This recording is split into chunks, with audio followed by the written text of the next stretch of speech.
आजकाल आपण बघतो की घरात माणसं नाहीयेत एकमेकांशी बोलायला, तिथे एवढी माणसं आहेत. असं वाटतंय की प्रत्येक भूमिका अशी आव्हानात्मक यावी, आव्हान असतंच भूमिका स्वीकारताना. नमस्कार मंडळी, मी अभिषेक एस मराठीमध्ये तुम्हा सर्वांचं मनापासून स्वागत करतो आणि तुझंही स्वागत आहे. तर आज झी मराठी अवॉर्ड फंक्शनचं शूटिंग पार पडतंय आणि त्यानिमित्तानेच आपण आज सेटवरती आहोत आणि आपल्यासोबत आहेत लक्ष्मी निवासमधील वीणा.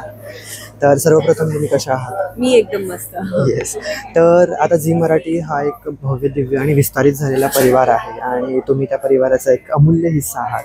आणि सध्या लक्ष्मी निवास या मालिकेला जेवढी क्रेज मिळते ते बघता तर अफलातून आहे आणि तुम्ही त्याचा एक भाग आहात. तर कसा आहे ओव्हरऑल एक्सपिरियन्स? खूप छान आणि खूप भारी वाटतंय की मी झीचा एक महत्त्वाचा भाग आहे. लक्ष्मी निवासवर एवढं प्रेम करतात सगळे आणि या आधीच्या कॅरेक्टर्सवर पण प्रेम केलेलं आहे, ते दाखवलेलं आहे, पण वीणाला त्याही पेक्षा जास्त प्रेम मिळत आहे. सो याचा मला प्रचंड आनंद आहे. वेगळी भूमिका आहे, त्या भूमिकेत पण मला ऑडियन्सने स्वीकारले, याचा मला खूप जास्ती आनंद आहे. आणि ती संधी मला झीने उपलब्ध करून दिली, त्याचं तर काही बोलायचंच बरोबर हे नाही. आधीची जी भूमिका होती देवकीची, त्या थोडीशी वेगळी शेड होती, म्हणजे कॉमेडीमध्ये होती आणि त्याला देखील प्रेक्षकांचा भरभरून प्रतिसाद होता. कारण देवकी हे कॅरेक्टर अगदी असं होतं की लीडपेक्षाही ते गाजत होतं, म्हणजे एवढं हे होतं. आणि आता ही कम्प्लिटली एक वेगळी भूमिका आहे. तर अशा भूमिका साकारताना कधी काही चॅलेंजेस किंवा असे स्पेशल एफर्ट्स वगैरे घ्यावे लागतात? खरं तर सुरुवातीला आपल्यालाच विश्वास नसतो की ही भूमिका मी कशी करू शकेन वगैरे, पण टीममुळे ते सहज शक्य होतं. डिरेक्टर्स असतात, सगळी टीम असते, सो त्यांच्यामुळे ते सहज शक्य झालं. सुरुवातीला धाकधूक तर असतेच, वीणा प्ले करताना पण मला तेच होतं. पण आता असं वाटतंय की प्रत्येक भूमिका अशी आव्हानात्मक यावी, आव्हान असतंच भूमिका स्वीकारताना. पण आता हळूहळू वाटते की वीणा पण मला आवडू लागली आहे, जशी देवकी आवडत होती तशी. देवकी कम्प्लीट वेगळी होती आणि वीणा कम्प्लीट वेगळी आहे. सो आव्हान असतंच, पण टीममुळे ते सहज होतं.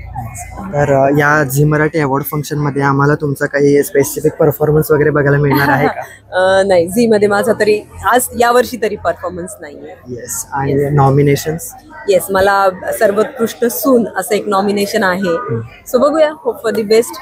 आणि त्यासाठी आम्हा सर्व रसिक प्रेक्षकांकडून आणि आपल्या पेजकडून तुम्हाला खूप खूप शुभेच्छा. Thank you so much. तर आता आपण झी मराठीवर बऱ्याच मालिका आता ज्या आहेत त्या प्रत्येक मालिकेमधून काही ना काहीतरी शिकण्यासारखं आहे. लक्ष्मी निवास ही मालिका देखील एका कौटुंबिक जीवनावरती आधारित आहे की बऱ्याच ठिकाणी या गोष्टी घडत असतात. व्यक्तिगत कसं त्या गोष्टींना बघतेस? खरं तर आता एकत्र कुटुंब पद्धत लोप पावत चाललेली आहे, पण त्या काळात अशी सिरियल येणं हे मला खूप गरजेचं वाटतं. कारण की आजकाल आपण बघतो की घरात माणसं नाहीयेत एकमेकांशी बोलायला, तिथे एवढी माणसं आहेत. भावना आहे, आई आहे, बाबा आहेत, सिंचना आहे, हरीश आहे. सो अशी कुटुंब पद्धती परत एकत्र यावी असं मला पर्सनली वाटतं. कारण की आपली सुखदुःख शेअर करायला आपलीच माणसं असतात आणि त्या काळात अशी सिरियल आली आणि त्याचा मी भाग याचा मला आनंद वाटतो.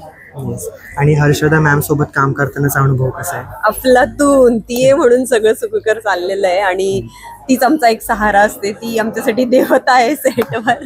आणि ती ऑफकोर्स इंडस्ट्रीची मम्मा आहे, तशी आमची पण मम्मा आहे. खूप काळजी घेते ती सगळ्यांचीच, आमचीच अशी नाही तर स्पॉट दादांपासनं प्रोडक्शन हेडपासनं सगळेच तिला इक्वल आहेत आणि सगळ्यांची ती खूप काळजी घेते. तर आता नॉमिनेशन मिळणं म्हणजे एका प्रकारे तो अवॉर्ड मिळाल्यासारखाच असतो. आणि दुसरी गोष्ट म्हणजे सर्वात प्रथम नॉमिनेशन हे प्रेक्षकांकडून मिळतं आपल्या पात्राला आणि त्यांनी जी दिलेली दाद असते तोच एक खरा अवॉर्ड पण आपण म्हणू शकतो. तर आपल्या लाडक्या कलाकारांना या चांगल्या क्षणी तू काय म्हणशील? कुणाला? लाडक्या प्रेक्षकांना प्रेक्षकांनी कौतुकाची थाप मला दिलेलीच आहे. वारंवार वेगवेगळ्या माध्यमातून भेटून, सोशल मीडियाला किंवा पर्सनली आपण जेव्हा जातो सोशल नेटवर्किंग मध्ये, तेव्हा मला कौतुक करतातच. पण आता घरच्यांनी जरा वडिलांनी पाठ थोपटल्यावर जसं वाटतं तसं झीने पण मला जर नॉमिनेशन दिलंय तर अवॉर्डही देऊन टाकावं. कारण मला असं वाटेल की घरच्यांनी पण कौतुकाची थाप दिली. येस. तर नक्कीच. आणि तुला आपल्या सर्व रसिक प्रेक्षकांकडून आणि आपल्या चॅनलकडून या नॉमिनेशनसाठी खूप खूप शुभेच्छा. Thank you so much. थँक्यू.